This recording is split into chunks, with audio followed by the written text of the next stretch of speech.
a reality? Okay. I got in this situation in 1997. I was injured and, well, confined to a wheelchair. And then I couldn't really understand why wheelchairs are the only solution for people that are paralyzed. This is what the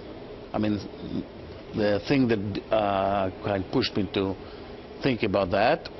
So I checked the possible size of the market and then the physics of things, whether an exoskeleton with a sufficient amount of batteries. I mean, you don't want an exoskeleton with a truck of batteries behind it, right? So when the physics,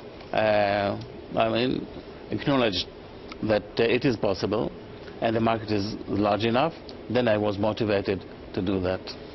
Larry, I want you to come in on your involvement with the company because you're taking something that was an idea, was a science experience, into something that is now commercial. Well, we had to prepare for the basics of having infrastructure to take care of people so we can get it to a lot of people, and that worked through FDA, manufacturing, and things of that, which we passed. The next big stage for us is to be able to provide this to as many people as we can. One other very important thing that happened about 10 days after the approval from the FDA, or the clearance from the FDA, was the United States Veterans Administration at the James J. Peters Center right here in the Bronx. They decided to pay for this for veterans. So a veteran who goes to their hospital and successfully completes their program, they will provide one for them to take home. And the value of that is health benefits. And you can ask Derek and others about this. What we believe this will do for their life is it will provide a cost savings to the system, but it will change their metabolism and change their outlook from a physical point of view, allowing them to enjoy the benefits of walking once again. Derek Herrera, Captain Herrera, first of all, thank you for your service. Did you ever think that you'd be standing here? No, I really didn't. You know, you go through a lot of different stages after a catastrophic injury, like spinal cord injury and paralysis, like I've dealt with. And, you know, I consider myself really lucky to have this technology available and be able to walk so soon after my injury, because I see so many people that, you know, are just now being able to take their first steps again after injuries of, you know, 10, 20 years past. So never thought that I would be able to. Now, we know that the company just went public, and for the business side of it, that's going to be important to raise money. This has got to be expensive. What is it, $70,000 a pop, right? It's $70,000, but we believe it's going to be a net cost savings to the insurers. That's data that we're going to continue to work on in clinical studies.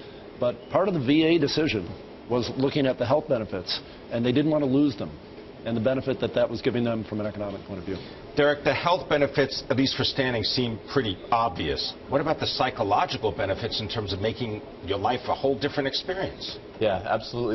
There's a litany of physical benefits that Larry and everybody else with Rewalk can explain to you, but the emotional and psychological part really can't be overstated.